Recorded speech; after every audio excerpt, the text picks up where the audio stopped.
Alright, and welcome back. This is going to start our particular lesson. This is going to be lesson 144. Getting started. This is kind of our last lecture for the week. So you'll have one more lecture next week where I'll kind of come back and touch base with you, make sure that you're ready to go. And then sometime probably next Wednesday you'll have your test. And so the topic today, and I'm going to skip over the review for today just to get through all the material kind of quickly. Save me some upload time on the video. But when we consider stellar measurements, let's go to 327, and we want to talk about how to measure the distance of stars. First of all, the book starts with a great question, and they said this: if someone asked you how far it is from New York to Los Angeles, would you give your answer in centimeters or in kilometers? Well, of course, you'd use the bigger measurement of kilometers. Obviously, you would answer in kilometers. In a similar way, it is awkward to express the enormous distances to stars in terms like kilometers or miles. The only star close enough to actually be used in that way is the Sun. And of course, it is only 150 million kilometers or 93 million miles away. The next closest star, Proxima Centauri, mentioning that, is about 40 trillion kilometers away, which is just a massive distance. And so once you get past the Sun, it's almost impossible to start using terms like miles and kilometers. So we're going to need new terms. Well, first of all, that gets us to our first term, and that is the term called a light year. And so a light year can be seen here. This is the distance light travels in 1 year. In fact, we know that light travels at about 186,000 miles per second. Now in the metric system, that number is 300 million meters per second. And so this is incredibly fast. In fact, they say that light can travel around the circumference of the Earth 7.5 times every second. Light is incredibly fast moving. So when we say it's the distance light can travel in 1 year, that is a much better measurement. Now notice that a light year is not a time. When you see the word year there, immediately people start thinking time, but no, it's a distance. A light year is the distance light travels in 1 year. That's about 5.9 trillion miles every year. You can go ahead and approximate that to 6 trillion miles.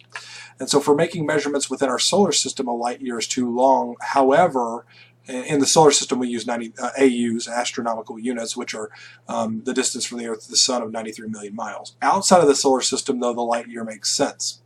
And so they mentioned this in this particular picture, pulling this just offline. Distance from the Earth to Proxima Centauri, the next nearest star. Of course, it passed the Sun. That's 4.24 light years, or this many kilometers. Now, at some point, people stop counting, and so 4.24 looks just so much better. That means the light can get there in about 4.5 years.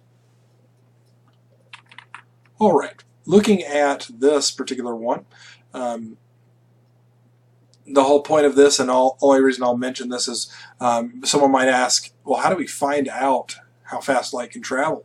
Obviously, they're going to use very technical tools and measurements. It says when one clock sends a radio signal to the other clock at the speed of light, we can't be sure how long the signal took unless we already know the one-way speed of light. And so, in fact, it is very difficult to measure the speed of light, but they have done this in labs. Okay, parallax. This is an important term. So when we talk about measurement of stars, first of all, you need to understand this concept. If we're talking about, let's go ahead and look top down. So this is your head. Your eyes are here. You're looking upward towards the top of the screen here. And so at the very top you have a object, relatively close object. And if you close one eye so you can't see it anymore, you're looking out of your left eye. You're looking at that star, and it essentially looks like from your left eye it's kind of projected to the right. So if you look at that and you hold it kind of close to you, you'll realize that it moves kind of to the right. Now, if we open up the right eye and we close the left eye, that same star looks like it is over here, projected kind of to the left. And so this gap, this discrepancy in the location can very easily be seen simply by taking your head, okay? Again, here's my happy person here. He's happy, and he takes his thumb, and so or a finger. And so he has a enlarged finger. He puts it between his eyes and he opens and closes one. From his perspective, of course, with one eye, he can see it. So if you hold your finger, the best way to describe this, again, I can't necessarily draw it for you, but you hold up your finger right in front of your eye, and essentially you take your just your index finger, put it in front of your face, between both eyes, close one eye, and then switch between your eyes. You'll notice that your finger seems to move. Now, you'll also notice the closer the finger gets to your eye, that it moves further. And so between those two. So that's the concept of parallax. And if you'll forgive my crude drawings, I think at some point soon you'll see it with some of these other ones. All right, so the term is parallax.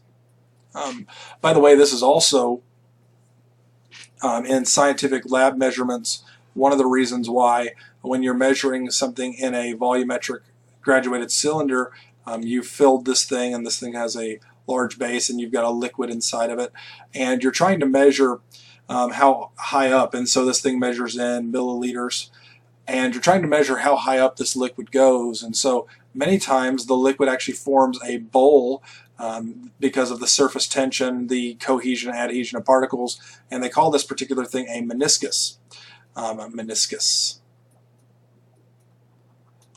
You always want to have your eye at the level of the meniscus so you get an accurate reading. So you might get, from here you might get 25 milliliters. If you're up here and you're looking down, you're going to get a different number. And so parallax has to do with the apparent, really the change in something's position based on the observer. Now this is going to get really creepy, but if this is your head, you'll see very quickly, you know, big nose there, that you can see something with different eyes in different positions, and it will appear in different locations depending on where you're looking. All right, so parallax can be seen. Here's the definition. It's the apparent change in the position of an object. So notice, apparent change. It doesn't actually move, but this is the way it appears in the position of the object caused by the actual change in the observer's location. And so in the example between your left and right eye, we're simply talking about the change in your eye's location. It doesn't move, but it looks like it does. Now, we can use that example of our finger and our eyes. Nearer stars appear to move slightly in relation to more distant background stars. Okay, so if viewed from the opposite sides of the Earth's orbit. And so different times of year we will see stars in different positions because of this. All right, so this picture is actually incredibly helpful. You'll notice that of course the Earth is in its elliptical orbit around the beautiful star, the Sun. Okay, and in December we're on this side of the orbit, and in June we're on this side. So we're in position 1, position 2. From our December position, you'll notice the star we're considering. You'll notice that there are several stars. Okay, you have a pink star, you have a blue star, you have a green star, and you have a purple star. You'll notice from December's perspective, the yellow star fits right in here between green and purple. Okay, green and purple. So notice down here in this picture, that's what that star's position will look like to you. The yellow star will fit between green and purple. Erasing some of this, you'll notice in the June position, the summer position, now we're looking at that star, and it will appear where? You'll notice it'll appear right between the magenta and the cyan one. And so here's your magenta, here's your cyan, and so its position looks like this. But here's the reality. This star has not moved, but in both pictures the star looks like it has moved. This concept is called parallax. It is the apparent change in position of an object. So you'll notice this star looks like it moved between the two pictures, and really I don't really understand how they got their green star where they did. Oh, I do actually. Yep, that makes sense. And so this yellow star looks like it moved. It didn't. It was always in this position, but because the Earth moved, the star looked like it was in a different position. Remember, on the celestial sphere, all stars are considered equidistant from the observer. And so that's what parallax is. It is the apparent change in a position of an object because the observer changes position. Okay? Give you a second to make sure you understand that concept. All right, here's another picture. This particular one, an astronomical unit, we're talking about July and January. Okay, so here's our distant star.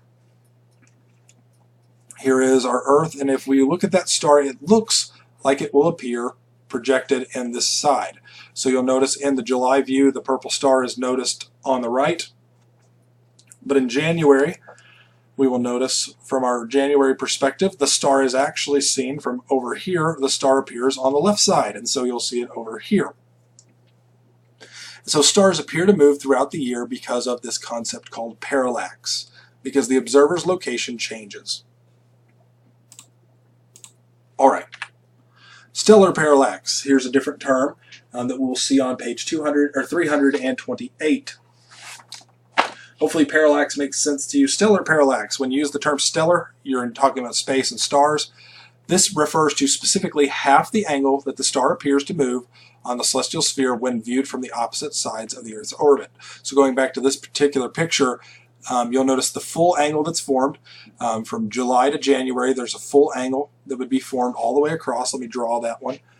So you've got this entire angle, but the stellar parallax is only half of that. So if this was 100 degrees, the stellar parallax would be 50 degrees. It would be half of that angle using our picture we've used. Okay, so there's a specific type of parallax called stellar. It's half the angle that the star appears to move on the celestial sphere when viewed from the opposite sides of the Earth's orbit. This allows us to use trigonometry to calculate the distance to the star.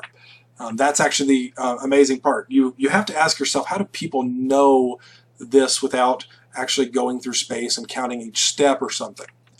The larger the stellar parallax, the closer it is to Earth. You'll notice if you do that thing with your finger, you'll notice the closer your finger is to your face, between the two eyes, it'll move farther. And so the larger that parallax, the closer it is, the smaller, the further. And so here's the idea. Notice we would call this half angle here. Here's the full angle, that's parallax in general. Half of it's called the stellar parallax. So here's your nearby star, and so in December it appears over here. In June it appears over here. And so based on that, we call that concept parallax. Half of that angle is called the stellar parallax. And again, notice what kind of triangle is formed. You form from the sun being the center. You've got a right angle. That makes this the hypotenuse. I'm assuming you know a little bit about trig. This is a leg. This is a leg. And so if you simply know the distance from the Earth to the sun is about 93 million miles. So 93 million miles, or an astronomical unit. Okay, and the length here we're looking for, we can also know based on our observations one of these two numbers. If we find one of them, okay, and we would have to use this measurement actually. We wouldn't know this angle. We'd actually have to know this angle. So we know the angle, one of the sides, and we can use either our sine, cosine, or tangent functions to find the length of the distance. And it's a very simple problem, but again, this isn't trigonometry, this isn't senior math, and so we'll avoid the mathematics for now. But it's not very difficult to do. All right, so next concept, and so I think you understand parallax and stellar parallax. Those are two different terms. We want to talk about something, actually another term before I go on. They mentioned something called a parsec. I didn't make a slide for this, so I want to make sure you see the term. A parsec. Okay, this is actually a combination word of the term parallax, not parallax, parallax. Parallax, by the way, spelled similarly to how you spell parallel, two L's, and then you go forward, parallax. And then the second word is second. And so you'll see the definition on the right side of 328. It says this: a parsec is, to express the distance to stars, astronomers often use the parsec, with the parallax second, a unit based upon the measurement of stellar parallax. The parsec is defined as the distance of one object with a stellar parallax of 1 second of arc. Now, a second is not a unit of time. You remember that when you take an angle, you take those from 1 degree, 1 minute, and 1 second. There are 60 seconds in a minute and 60 minutes in a degree. And so those are different. They're not actually units of time. They're subdivisions of a degree. And so it says 1 parsec is equal to, might be helpful. So 1 parsec equals 3.26 light years. And so the way they write that is LYs. And so that's important. To find the distance of us to a star in parsecs, just divide the number 1 by the stellar parallax in the seconds of arc. For example, the distance in parsecs to Proxima Centauri is 1.3 parsecs. And so that's simple. If you're talking about a parsec, it's about 3 light years, and that'll help you out. Okay, so now you know what a parsec is, and if you see that term, and we'll use it in just a second. All right, so let's talk about bright stars. Talking about star magnitude. Obviously, the term magnitude means size. And so if you take the star, let's just talk about Vega for a second. Vega is one of the brightest stars, and another one, we'll use Vega. And then we'll also use another bright star. In fact, the brightest night star is going to be Sirius from Canis Major. And so Sirius, these two stars appear very bright, and there may be another one, for instance, Betelgeuse. Okay, Beetle. We'll call them Beetle. Betelgeuse, these are all different stars, and we say they're brighter, but you know Betelgeuse is huge. We don't really know too much about the size of the others. Betelgeuse is bigger than the other two, to my knowledge. And so, but Betelgeuse is dimmer than these two. So why is it big, and basically these two are brighter? We'll talk about that in just a moment. We use the term apparent magnitude. When we use the term apparent, we're talking about how it appears to us. From our perspective, here's the definition. It's the brightness of a star as it appears to the observer on the Earth. So yes, Sirius is the brightest star. In the summer sky, it is Vega. To us, that is based on its apparent brightness. The lower the number, the brighter the object. Now, I mentioned that just now. In order to understand the apparent magnitude, you'll look on page 329, and they'll give you some different magnitudes. Now, this comes from the astronomer Hipparchus, and so I'd like to give you a couple of these. First of all, you'll notice Betelgeuse is a 0.4. That's incredibly bright. Sirius is a negative 1.5. So here's the interesting thing.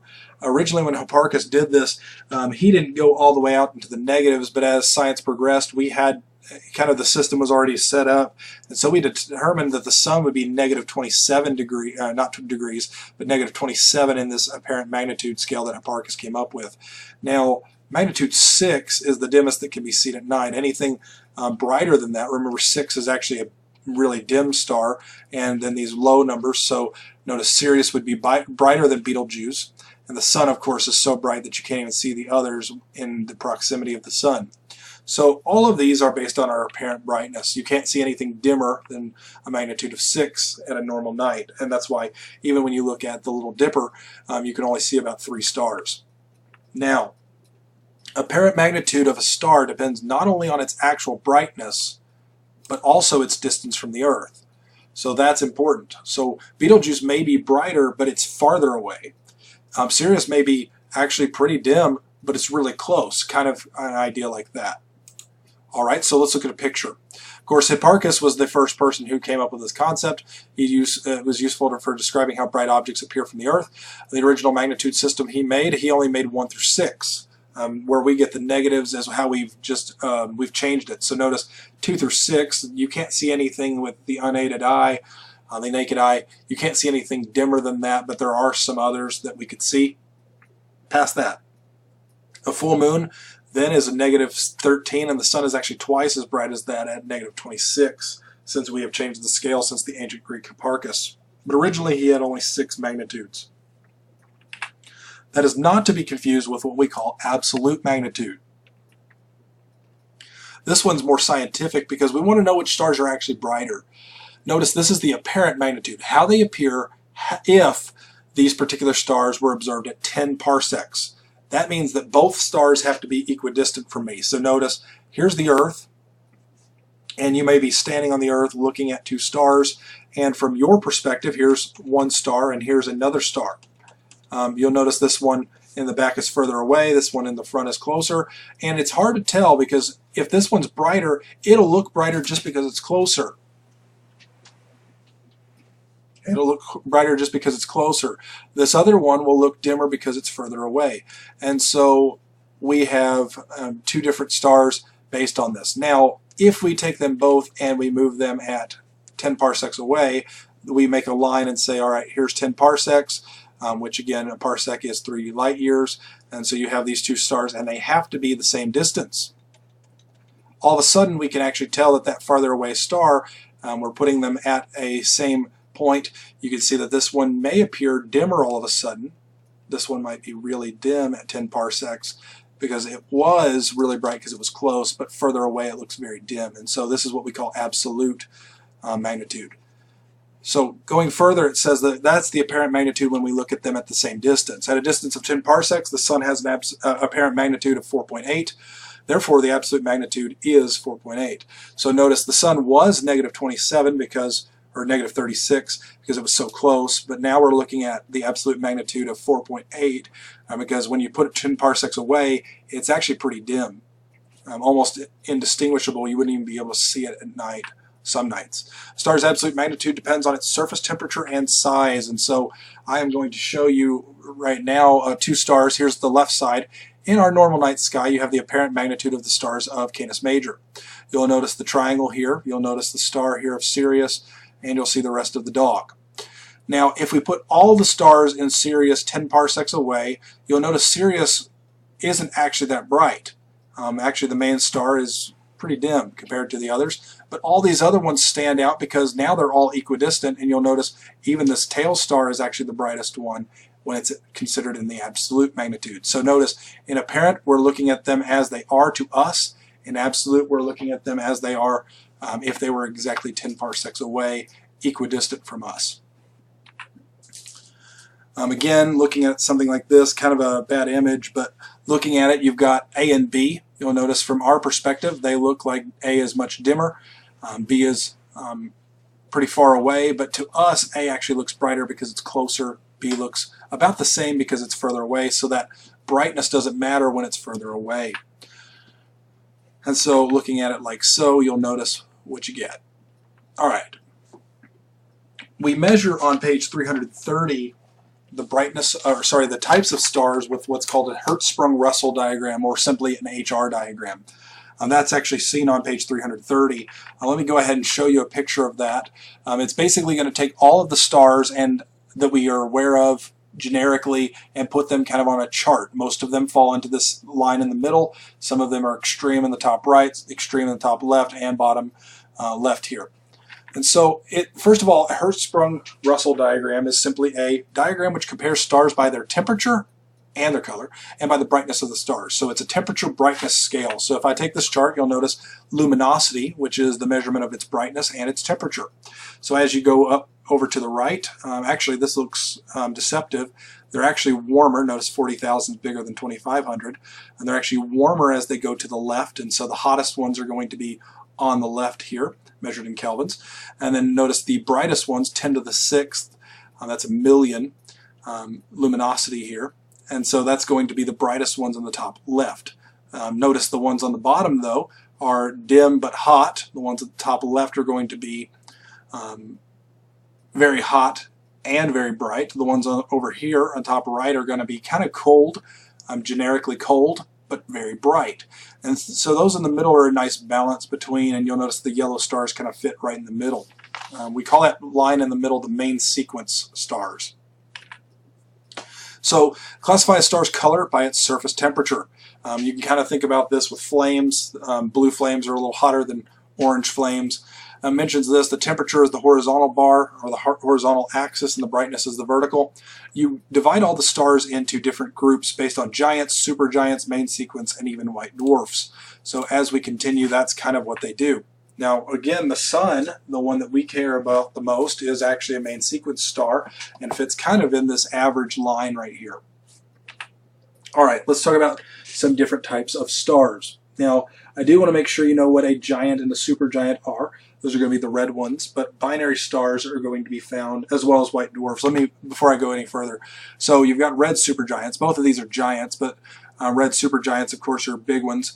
Main sequence is going to be in the middle there. It mentions this: stretching from the top left to the bottom right. HR are the stars of the main sequence. Main sequence are the average stars. Mention that. These are going to be little red dwarfs down here at the bottom right. You got white dwarfs on the left. Blue giants. These are going to be based on their color and their brightness. Mentions Rigel and Neb are smaller than red supergiants, but produce much more light, and so they're fitting in kind of this left side. Binary stars. Let me talk to you about these for a moment. We're on the bottom right of 331. It mentions Sirius, the dog star. The bright star in Canis Major is the brightest star in the winter sky. You may be surprised to find that Sirius is actually two stars. And the brighter one, Sirius A, and Sirius B is the dimmer one. However, and also it says that the Sirius B, the pup, as it's called, is actually a white dwarf. And so Sirius is the binary star. It actually has two of them. Half of the visible stars are binary. Not all that appear close together are binary stars, but a pair of stars that are close on the celestial sphere but far apart in space are actually called an optical double. So they look like they're one and the same, but they're actually pretty far away.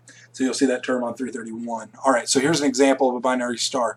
Essentially, a binary star is a system in which two stars are bound together by gravity. These two stars orbit each other in the same way that the moon orbits the Earth. And so these two have kind of a coincidental elliptical orbit, and so these stars interlock. So from our perspective, sometimes, if we're standing here, many times we'll see this star, but sometimes it'll be, this particular star will be back here, and we'll see the pup on different times when it's in that position. So it just kind of depends, but those are called binary stars. There's two, bi means two.